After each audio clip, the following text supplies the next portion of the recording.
خير الخلق كلهم بحمد اللہ۔ آج دورہ تفسیر القرآن کی دوسری کلاس ہے، دوسرا سبق ہے۔ پہلے دن ہم نے بیان کیا تھا کہ قرآن کو قرآن کیوں کہتے ہیں، پھر بیان کیا تھا سورت کا معنی کیا ہے، پھر بیان کیا تھا کہ سورت فاتحہ کی عظمت کیا ہے، اور چوتھی بات یہ بیان کی تھی کہ سورت فاتحہ کے نام کیا ہیں۔ اکثر بیان کیے ہیں، کچھ رہ بھی گئے تھے۔ پھر اس کے بعد ایک اہم مسئلہ ہے، بڑا معرکۃ الآراء، امام کے پیچھے سورت فاتحہ پڑھنے کا یا نہ پڑھنے کا۔ یہ مسئلہ فری ہے، اجتہادی ہے۔ فری اور اجتہادی مسئلے میں تشدد تو نہیں ہونا چاہیے۔ ہر فریق کو چاہیے کہ اپنے دلائل پیش کر دے، لیکن دوسروں کو برا بھلا نہ کہے، گالم گلوچ نہ کرے۔ اس مسئلہ میں بھی ہم بڑے مظلوم ہیں، کیونکہ اکثر دوست جو پاکستان میں فاتحہ پڑھنے کے قائل ہیں امام کے پیچھے، بڑا تشدد کرتے ہیں، تمہاری نماز نہیں ہوتی، تم بے نماز ہو، جس کی نماز نہیں ہوئی اس کا تو پھر ایمان ہی نہیں نا، سورت فاتحہ نہیں، سورت فاتحہ کے بغیر نماز نہیں۔ حالانکہ یہ فری اور اجتہادی مسئلہ ہے۔ جتنے فری مسائل ہیں سب میں فقہائے احناف کا یہ اصول ہے، قولنا صواب یحتمل الخطا، کہ بات ہماری ٹھیک ہے لیکن ہو سکتا ہے غلط ہو سکتا ہے۔ قول غیر خطا، دوسروں کی بات ٹھیک نہیں غلط ہے، امام شافعی کی جن کے ساتھ اختلاف ہے، لیکن یحتمل الصواب، ہو سکتا ہے ان کی بات درست ہو۔ اور یہی اصول اہل حدیثوں میں جو معتدل علماء ہیں انہوں نے بھی یہی اصول اختیار کیا ہے۔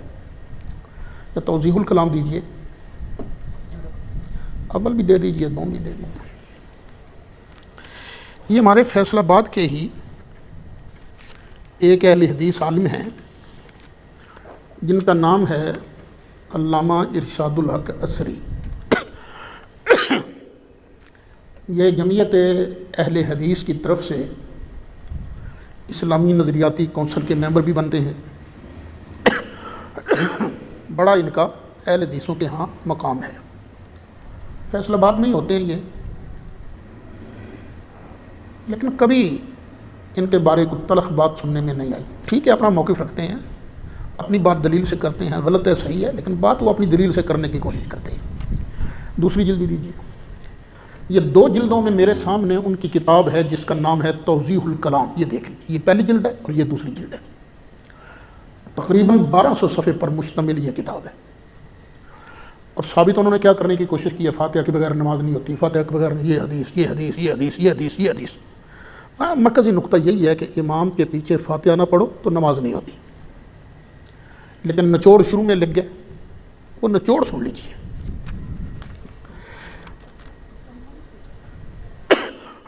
وہ اپنے استاد جنہیں وہ محدث گوندلوی کہتے ہیں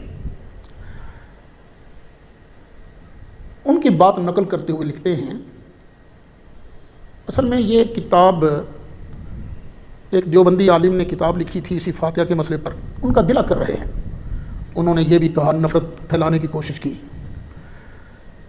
اور اپنی طرف سے صفائی دیتے ہوئے انہوں نے یہ کہا جبکہ حضرت الاستاد محدث گوندلوی نے فاتحہ خلف الامام کا اختلاف فروعی نوعیت کا اختلاف قرار دیا ہے اور واضح الفاظ میں لکھا ہے، اپنے استاد کی بات آگے آ رہی، جو شخص اپنی بساط کے مطابق تحقیق کرنے کے بعد دیانتدارانہ اختلاف کرے، ایسے شخص کو فاسق یا گمراہ کہنا عناد کا بیج بونا ہے، اور ضروری ہے کہ جو فریق ایک جانب کو حق سمجھتا ہے وہ دوسرے فریق کو معذور سمجھے، اور جو اس کے نزدیک ہے اس کو منصفانہ رنگ میں بادلائل بیان کر کے حق چھپانے سے بچے۔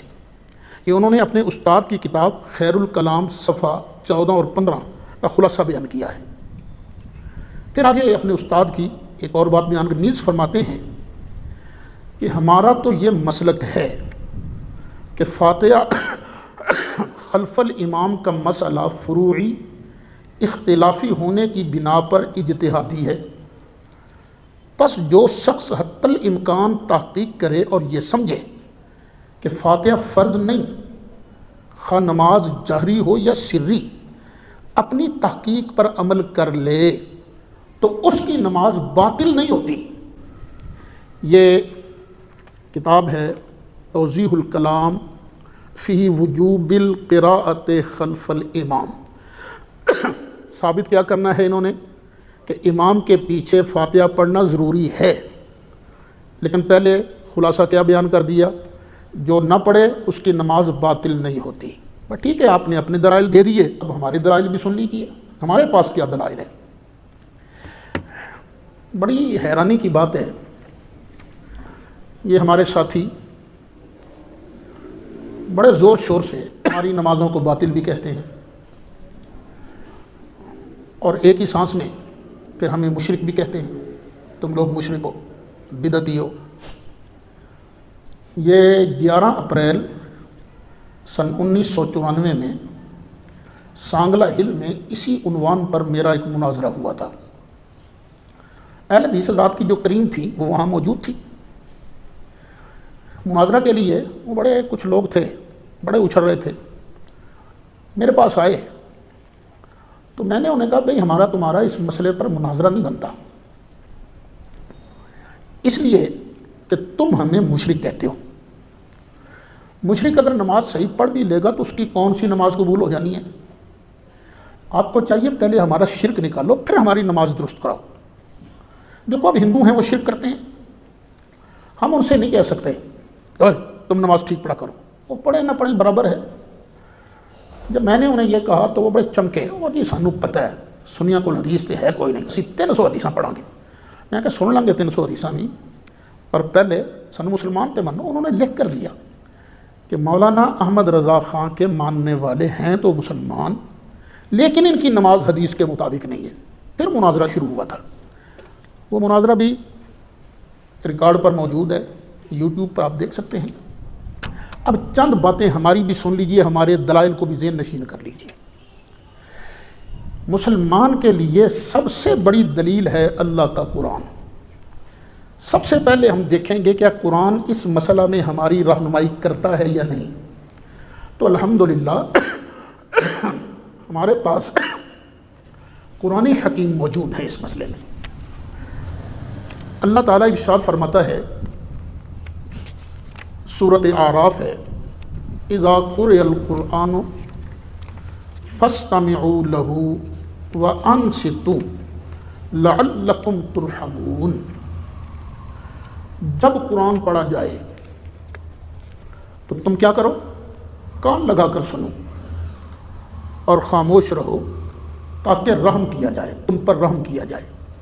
یہ مالک ارشاد فرماتا ہے، جب قرآن پڑھا جائے تو تم کان لگا کر سنو اور چپ ہو جاؤ، اپنی زبان بند کر لو۔ سورۃ اعراف ہے، آیت نمبر 204 ہے۔ اب اس آیت کریمہ میں قرأ یہ ماضی مجہول کا صیغہ ہے، پیسو وائس ہے۔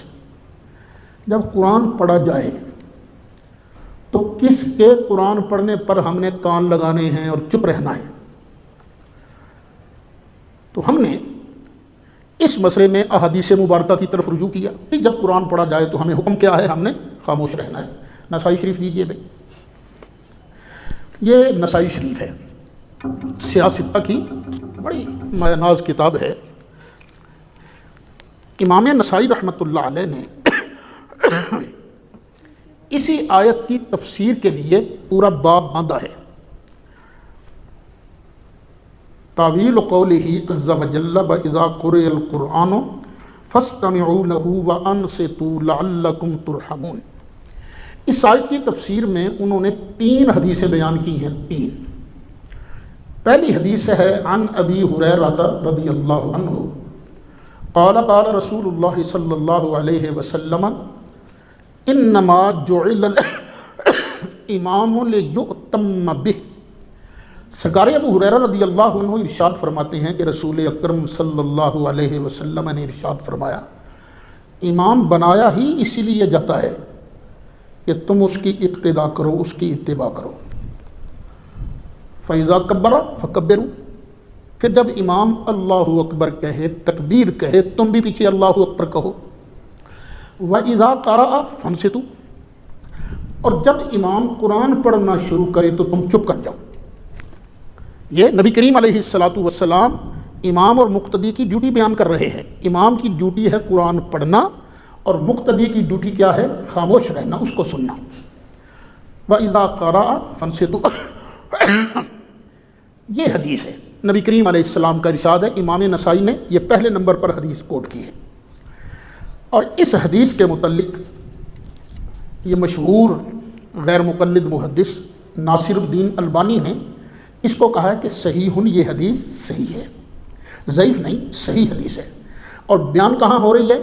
قرآن مجید کے فرمان اذا قرئ القرآن فاستمعوا له وانصتوا، اس کی تفسیر میں دوسری حدیث وہ بھی تقریباً ہم معنی ہے۔ حضرت ابو ہریرہ رضی اللہ عنہ آپ ہی راوی ہیں کہ نبی کریم علیہ السلام نے فرمایا انما الامام لیؤتم بہ۔ پہلی حدیث کے الفاظ تھے انما جعل الامام لیؤتم بہ، امام اس لیے بنایا جاتا ہے کہ اس کی اقتداء کی جائے، تو یہاں ہے انما الامام، بے شک امام کس لیے ہے؟ لیؤتم بہ، کہ اس کی اقتداء کی جائے، اس کی پیروی کی جائے۔ فَإِذَا كَبَّرَ فَكَبِّرُوا، پھر جب وہ اللہ اکبر کہے تو تم بھی اللہ اکبر کہو۔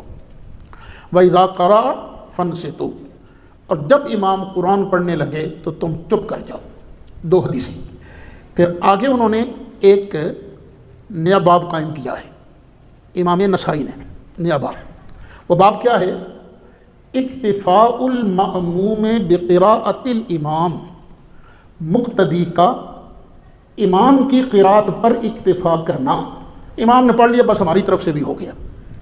اس میں انہوں نے حدیث بیان کی ہے کہ حضرت سیدنا ابو درداء رضی اللہ عنہ اور ارشاد فرماتے ہیں، پہلے سرکار کا فرمان انہوں نے ذکر کیا گیا، سئل رسول اللہ صلی اللہ علیہ وسلم، حضرت ابو درداء فرماتے ہیں کہ نبی کریم علیہ السلام سے پوچھا گیا، اب فی کل صلاۃ قراءۃ، کیا ہر نماز میں قراءت ہے؟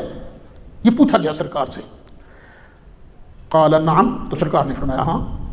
جب سرکار نے ہاں کہا تو قال رجل من الانصار، ایک انصاری نے کہا واجبت هذه، جب سرکار نے فرما دیا اب تو ہر نماز میں قراءت واجب ہو گئی، فالتفت الی، تو اب آپ نے میری طرف توجہ فرمائی، وکنت اقرب القوم منه، سب لوگوں سے تو میں ہی قریب تھا نا۔ فقال، تو آپ نے ارشاد فرمایا، ما اری الامام اذا اما القوم الا قد کفاہم، کہ سن لو جب بھی کوئی کسی قوم کی امامت کرے تو امام کا قرآن پڑھنا یہ مقتدیوں کو کافی ہوتا ہے، امام کا قرآن پڑھنا یہ مقتدیوں کو کافی ہوتا ہے۔ آگے پھر اختلاف پیدا ہوا، یہ الفاظ کیا سرکار کے ہیں؟ تو زیادہ درست بات یہ ہے کہ یہ الفاظ حضرت ابو درداء کے ہیں رضی اللہ عنہ۔ ابو درداء بھی تو صحابی ہیں نا، وہ کیا فرماتے ہیں کہ امام کا قرآن پڑھنا یہ مقتدیوں کے لیے کافی ہے۔ تو یہ ہے قرآن مجید فرقان حمید کی تفسیر نسائی شریف سے۔ اب دیگر صحابہ کو بھی دیکھتے ہیں کہ صحابہ کرام نے، یہ میرے پاس جو نسائی شریف ہے اس کا چیپٹر تو میں نے آپ کے سامنے پڑھ دیا ہے، اس کا پیج ہے صفحہ 128، حدیث نمبر 922، 923 اور 924، یہ رکھیے گئے۔ ایک اور صحابی ہیں ابن جریر، نکالو۔ حضرت عبداللہ بن عباس رضی اللہ تعالی عنہما ارشاد فرماتے ہیں، ان نبی اللہ صلی اللہ علیہ وسلم قرأ فی صلاۃ مکتوبۃ، نبی کریم علیہ السلام نے ایک فرد نماز میں قرآن پڑھا، وقرأ اصحابہ وراءہ، آپ کے پیچھے صحابہ نے بھی پڑھنا شروع کر دیا، سرکار پڑھ رہے تھے انہوں نے بھی پڑھا۔ جب سرکار اللہ اکبر کہتے ہیں ہم بھی پیچھے اللہ اکبر کہتے ہیں، جب سرکار سمیع اللہ لمن حمدہ کہتے ہیں تو ہم بھی پیچھے ربنا لک الحمد کہتے ہیں، تو چلو بھی سرکار قرآن پڑھ رہے ہیں ہم بھی قرآن پڑھنا شروع کر دیتے ہیں۔ فخلطوا علیہ، تو صحابہ کے قرآن پڑھنے کی وجہ سے نا پیچھے سرکار پر قرآن مختلط ہو گیا، سرکار کے لیے پڑھنا دشوار ہو گیا۔ قال، عبداللہ ابن عباس فرماتے ہیں، فنزل القرآن، تو قرآن کی آیت نازل ہو گئی، کیا؟ وَإِذَا قُرِئَ الْقُرْآنُ فَاسْتَمِعُوا لَهُ وَأَنصِتُوا لَعَلَّكُمْ تُرْحَمُونَ، فَهَذِهِ فِي الْمَكْتُوبَةِ، تو یہ آیت اتری ہی فرض نمازوں کے بارے ہے کہ جب امام قرآن پڑھائے تو مقتدی تو نے پیچھے خاموشی سے سننا ہے۔ یہ کون فرماتے ہیں؟ حضرت عبداللہ بن عباس رضی اللہ عنہما۔ یہ میرے ہاتھ میں ہے تفسیر ابن جریر طبری، اس کی جلد ہے 13، صفحہ ہے 204۔ اب حضرت عبداللہ بن مسعود کا فرمان بھی سن لیجیے۔ اسی کتاب ابن جریر طبری صفحہ 346، جلد وہی 13، کہ حضرت سیدنا عبداللہ بن مسعود رضی اللہ عنہ نے جماعت کرائی تو پیچھے لوگوں نے قرآن پڑھنا شروع کر دیا۔ فلما انصرف، جب عبداللہ بن مسعود نماز سے فارغ ہوئے، قال اما آن لکم ان تفقہوا، او کیا ابھی وقت نہیں آیا کہ تم سمجھو؟ اما آن لکم ان تعقلوا، کیا ابھی وقت نہیں آیا کہ تم عقل سے کام لو، کچھ سمجھو؟ یہ تم نے کیا کرنا شروع کر دیا ہے؟ وَإِذَا قُرِئَ الْقُرْآنُ فَاسْتَمِعُوا لَهُ وَأَنصِتُوا، جب قرآن پڑھا جائے کان لگا کر سنو اور چپ رہو، کما امرکم اللہ، جس طرح کہ تمہیں اللہ نے حکم دیا ہے۔ صحابی رسول آیت کریمہ کی یہ تفسیر کر رہے ہیں کہ اللہ کا حکم یہی ہے کہ اے مقتدی، جب تیرا امام قرآن پڑھنے لگے تو کان لگا کے سن اور پھر چپ رہے۔ یہ نہیں کہ مقتدی امام کے پیچھے کھڑا ہو تو کبھی پشاور پہنچا ہے، کبھی کراچی پہنچا ہے، کبھی دکان پر بیٹھا ہے، کبھی کالج میں پہنچا ہوا ہے، نہیں، ایسے نہیں کرنا، بلکہ پوری طرح کان لگا کے سننا ہے اور چپ رہنا ہے تاکہ پتہ چلے امام کیا کہہ رہا ہے۔ 2 حدیثیں میں نے پڑھ دی آپ کے سامنے، یہ تفسیر ابن جریر سے۔ ایک اور بات بھی اسی صفحے پر ہے تو وہ بھی آپ سن لیجئے۔ حضرت طلحہ بن عبید اللہ بن کریز یہ فرماتے ہیں کہ میں نے 2 تابعی ہیں، ایک عبید بن عمیر، ایک عطا بن ابی رباح، یہ دونوں جلیل القدر تابعی ہیں۔ یہ باتیں کر رہے تھے آپس کے اندر، بات ہو رہی ہے، اور ادھر حرم شریف کے اندر ایک بندہ باز کر رہا تھا، خاص کس سے سنا رہا تھا۔ تو میں نے کہا لا تستمعان الی الذکر، کیا آپ یہ اللہ کا ذکر کیوں نہیں سن رہے ہو؟ یہ واز بھی تو ہو رہا ہے نا، اور آپ ثواب کو کیوں نہیں آپ حاصل کرنا چاہتے ہو؟ قال فنظر الی، وہ فرماتے ہیں دونوں نے میری طرف دیکھا، ثم اقبل علی حدیثہما، اور پھر باتیں کرنی شروع کر دی۔ قال فعلت، میں نے پھر دہرایا، کمال ہے جناب، واضح ہو رہا ہے، آپ تقریر سنیں، آپ باتیں کر رہے ہیں۔ ان دونوں نے پھر میری طرف دیکھا، فاقبل ثم اقبل علی حدیثہما، پھر انہوں نے اپنی باتیں شروع کر دی۔ قال فاعدت الثالثۃ، میں نے تیسری بار ان کو کہا، او جناب ادھر واضح ہو رہا ہے، قرآن اس میں بیان ہو رہا ہے، تو آپ باتیں کر رہے ہیں۔ قال فنظرا الی فقال، ان دونوں نے میری طرف دیکھا اور فرمایا، وانما ذلک فی الصلاۃ، یہ چپ رہنے کا حکم صرف نماز کے لیے ہے، آگے پیچھے نہیں۔ پھر انہوں نے قرآن کی آیت پڑھ دی، وَإِذَا قُرِئَ الْقُرْآنُ فَاسْتَمِعُوا لَهُ وَأَنصِتُوا، یہ بھی ہے تفسیر ابن جریر کے اندر۔ اب ایک اور صحابی کی بات سن لیجیے۔ حضرت عبداللہ بن عباس ہو گئے، حضرت عبداللہ بن مسعود ہو گئے، اور یہ یاد رکھیے کہ جب قرآن پاک کی تفسیر کوئی صحابی کر دے تو صحابی کی تفسیر کو یہ سمجھا جائے گا کہ یہ خود رسول اللہ کی تفسیر ہے، یہ سمجھا جائے گا۔ امام حاکم نے یہ قانون بیان کیا ہے وَتَفْسِيرُ الصَّحَابِيِّ مُسْنَدٌ عِنْدَهُمَا کہ صحابی کی تفسیر جو ہے خود رسول اللہ صلی اللہ علیہ وسلم کی تفسیر ہے۔ یہاں پر کچھ لوگ جنہیں ذرا عقل اتنی نہیں ہوتی وہ کہہ دیتے ہو کہ اللہ تعالیٰ نے قرآن پڑھنے سے روکا ہے نا، اس فاتحہ قرآن تو نہیں ہے، یہ تو عموماً قرآن ہے، یعنی وہ ہماری مخالفت میں آن کر فاتحہ کے قرآن ہونے کے منکر بن گئے۔ بھئی ہم نے آپ کا کلمہ تو نہیں پڑھا نا، جن کا کلمہ پڑھا ہے وہ کہتے ہیں سورۃ فاتحہ القرآن العظیم ہے۔ دو بیٹے ذرا بخاری شریف، حضرت ابو سعید بن معلّہ رضی اللہ عنہ آپ فرماتے ہیں کہ میں مسجد میں نماز پڑھ رہا تھا تو مجھے نبی کریم علیہ السلام نے بلایا، فدعانی رسول اللہ صلی اللہ علیہ وسلم فلم اجبہ، میں نماز پڑھتا رہا، میں نے سرکار کی بات کا جواب نہیں دیا، دل میں آیا ہوگا نا میں اللہ کی نماز پڑھ رہا ہوں تو نبی کریم علیہ السلام کا مرتبہ تو اللہ کے بعد ہی ہے نا، پھر سن لوں گا بات میں نماز پڑھتا رہا۔ پھر نماز پڑھ کے میں حاضر ہو گیا، یا رسول اللہ انی کنت اصلی، یا رسول اللہ میں تو نماز پڑھ رہا تھا۔ فقال الم یقل اللہ، فرمایا کیا تمہیں نہیں پتا کہ اللہ نے یہ فرمایا ہے استجیبوا للہ وللرسول اذا دعاکم، کہ جب بھی تمہیں اللہ اور اللہ کا رسول بلائے تو فٹ حاضر ہو جاؤ، یا تمہیں پتہ نہیں؟ ثم قال لی، پھر نبی کریم علیہ السلام نے ارشاد فرمایا لَأُعَلِّمَنَّكَ سُورَةً هِيَ أَعْظَمُ السُّوَرِ فِي الْقُرْآنِ قَبْلَ أَن تَخْرُجَ مِنَ الْمَسْجِدِ، کہ میں مسجد سے نکلنے سے پہلے تمہیں قرآن کی سب سے بڑی عظمت والی سورت سکھاؤں گا۔ ثم أخذ بيدي، پھر سرکار نے میرا ہاتھ پکڑ لیا، قربان جاؤں ابو سعید معلّہ تیری قسمت پہ، تیرا ہاتھ تو اللہ کے محبوب نے پکڑا ہے۔ فلما اراد ان يخرج، پھر جب سرکار نے مسجد سے باہر جانے کا ارادہ فرمایا، قلت له الم تقل، تو میں نے عرض کیا آپ نے نہیں فرمایا تھا کہ میں تمہیں سورت سکھاؤں گا جو قرآن کی سب سے درجے میں بڑی سورت ہے؟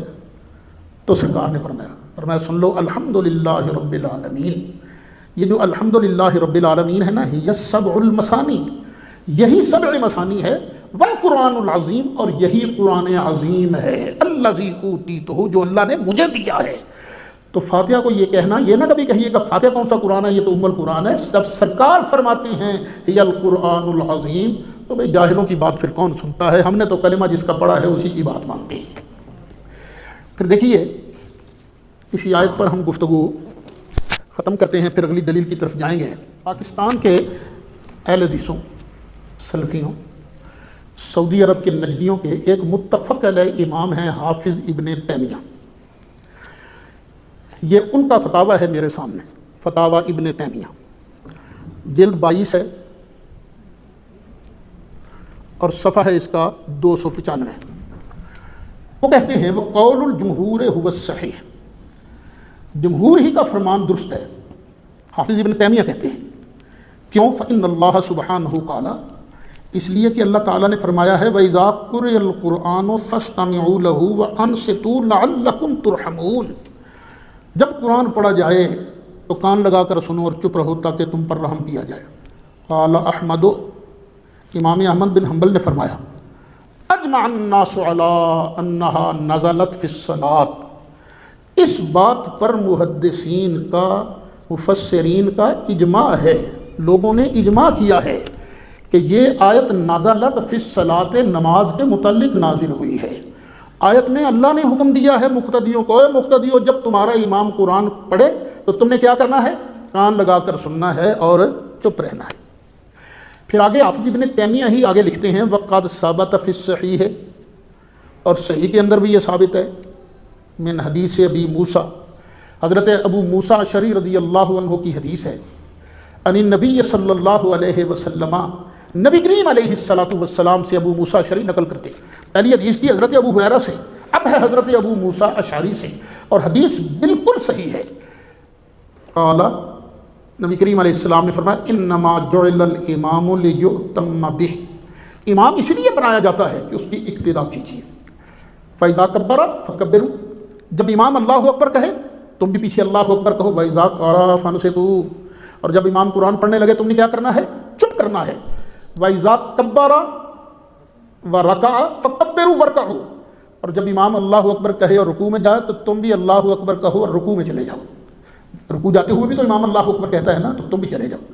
فإن الامام یرکع قبلکم، امام تم سے پہلے رکوع کرتا ہے۔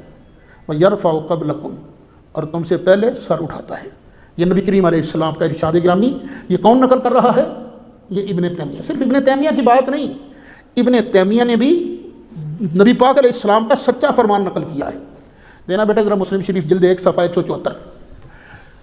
پوری مسلم شریف کے اندر ایک موقع ایسا ہے کہ جہاں امام مسلم رحمۃ اللہ علیہ فرماتے ہیں یہ حدیث میرے نزدیک صحیح ہے، اور وہ یہی حدیث ہے۔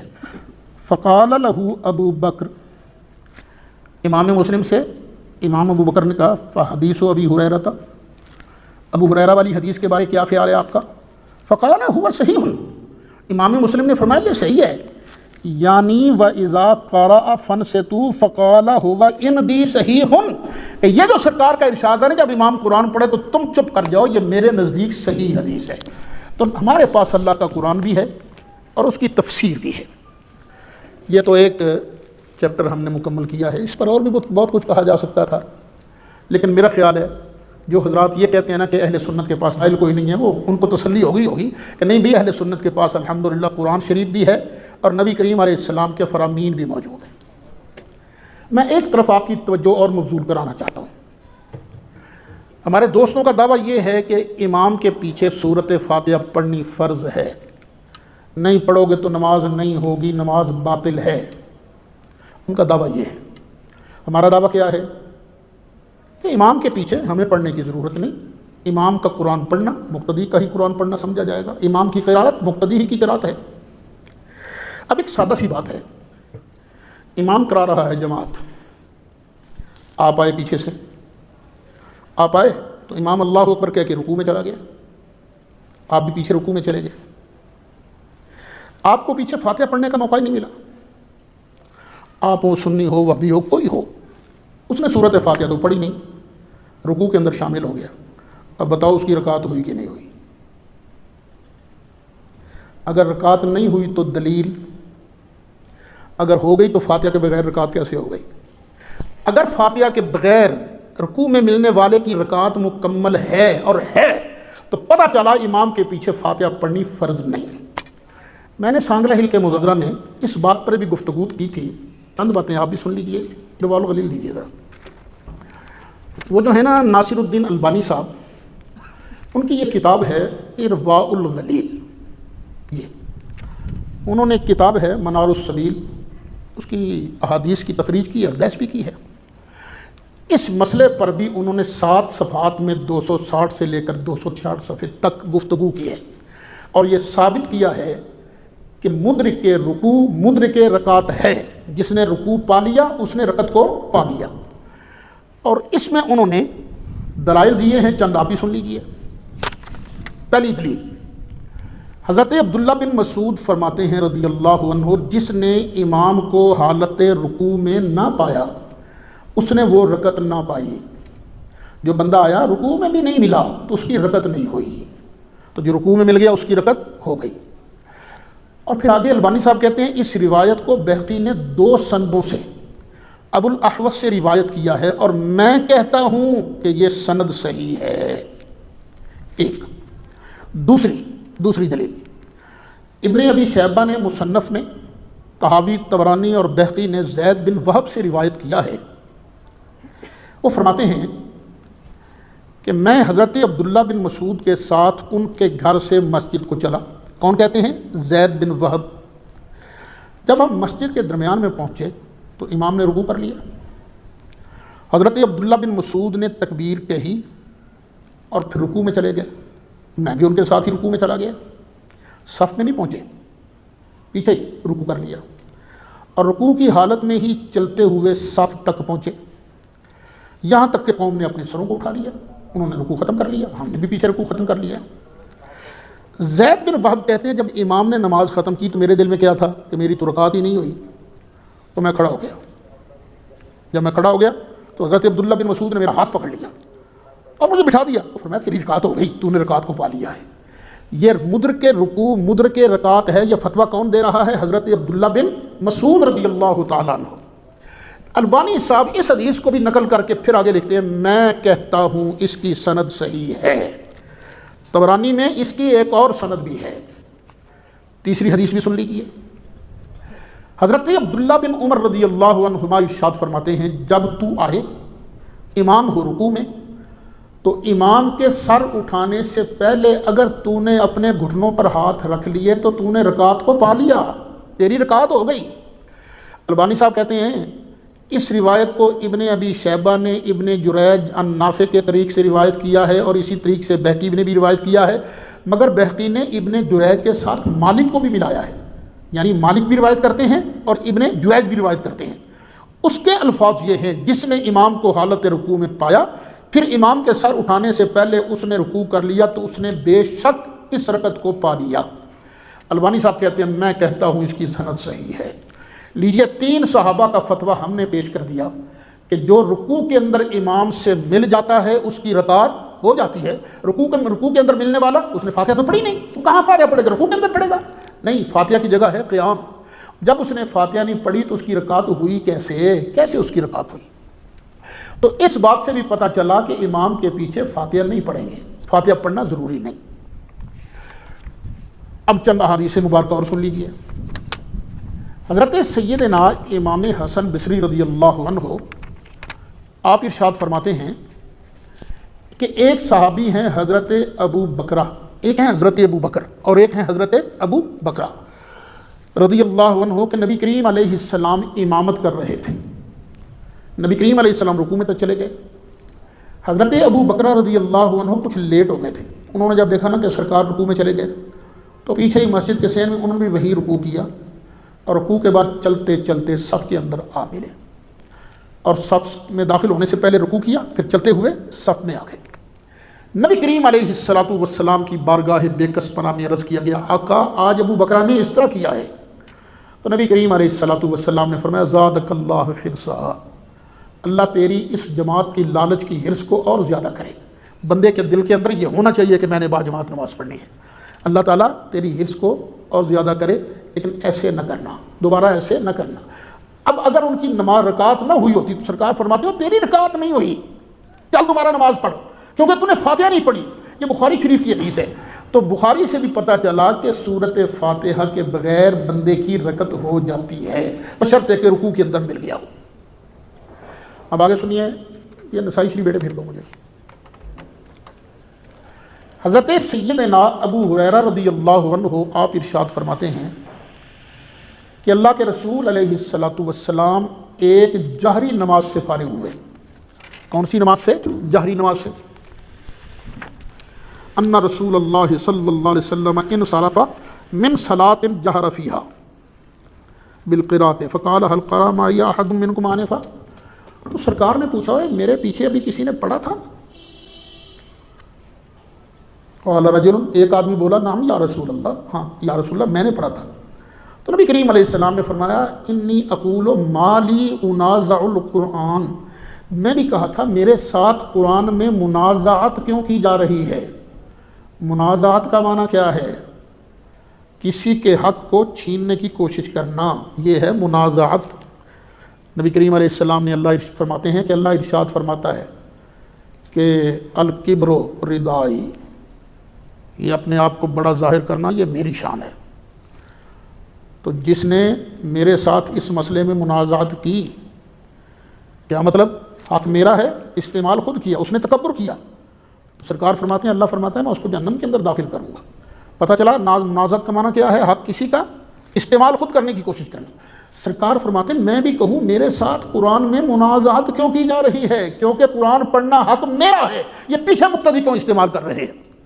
سرکار نے جب یہ فرمایا قال، تو راوی کہتے ہیں فانتهى الناس عن القراءة فيما جهر فيه رسول الله صلی اللہ علیہ وسلم بالقراءة من الصلاة حين سمعوا ذلك، صحابہ کرام نے جب سرکار کا یہ فرمان سنا کہ مالی انازع القرآن، جب یہ الفاظ سنے تو جہری نمازوں میں نبی کریم علیہ السلام کے صحابہ نے امام کے پیچھے پڑھنے سے باز آ گئے، انہوں نے پڑھنا چھوڑ دیا تھا۔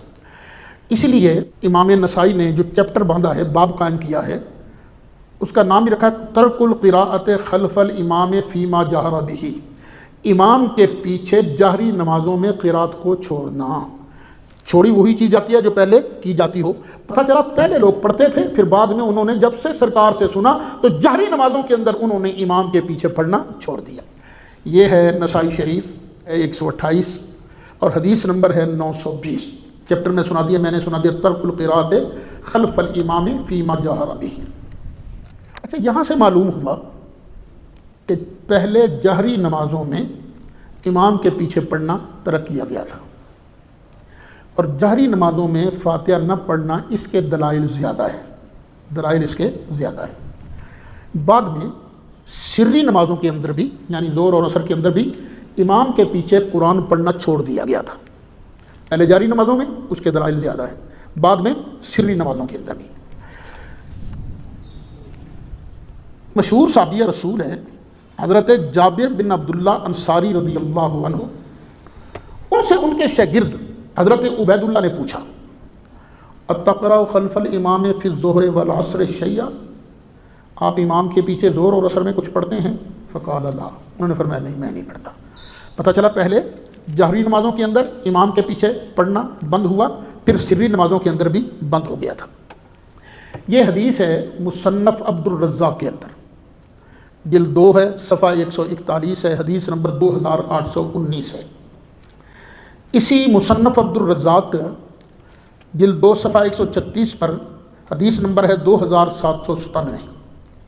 اس کے اندر ہے کہ حضرت عبداللہ بن شداد بن ہاد اللیثی، یہ مشہور تابعی ہیں، حدیث مرسل ہے، فرماتے ہیں کہ نبی کریم صلی اللہ علیہ وسلم نے نماز پڑھائی ظہر کی یا عصر کی، تو ایک شخص نے نبی کریم علیہ السلام کے پیچھے قرات شروع کر دی، اور ایک آدمی نے اس کو منع کرنا شروع کر دیا، چپ کر رہے تو کیوں پڑھتا ہے؟ پھر جب نماز سے فارغ ہوئے تو اس شخص نے عرض کیا یا رسول اللہ صلی اللہ علیہ وسلم، میں قرات کرتا تھا اور یہ مجھے منع کرتا تھا. تو نبی کریم علیہ السلام نے فرمایا جس کا کوئی امام ہو تو امام کا قرآن پڑھنا مقتدی ہی کا قرآن پڑھنا ہے. اب چلیے ان حدیثوں پر تو شاید کوئی کلام کرے، لیکن اب مسلم شریف کی حدیث سن لیجیے. مشہور کاتب وحی ہیں حضرت سیدنا زید بن ثابت رضی اللہ عنہ. حضرت عطا بن یسار رضی اللہ عنہ، انہوں نے پوچھا کہ حضور ہم امام کے پیچھے قرات کریں یا نہ کریں؟ تو آپ نے فرمایا لا قراءۃ مع الامام فی شیء، کسی بھی نماز میں امام کے ساتھ قرآن نہیں پڑھا جائے گا. کاتب وحی ہیں. یہ دیکھیں میں آپ کے سامنے بیان کر رہا ہوں تو میں کس سے لے کر بیان کر رہا ہوں؟ اپنے استادوں سے، اپنے استادوں سے. تو جو فتویٰ دیا جاتا ہے اپنے اساتذہ کے علم سے بندہ حاصل کرتا ہے، پھر آگے فتویٰ دیتا ہے. تو حضرت زید بن ثابت رضی اللہ عنہ وہ بھی فتویٰ دیا کرتے تھے، مدینہ شریف کے مفتی صحابی تھے، کاتب وحی تھے. انہوں نے کس سے پوچھ کر یہ فتویٰ دیا تھا کہ لا قراءۃ مع الامام فی شیء؟ ظاہر نبی کریم علیہ الصلوۃ والسلام نے ہی ان کو بتایا تھا، جس کی وجہ سے انہوں نے آگے فرمایا لا قراءۃ مع الامام فی شیء.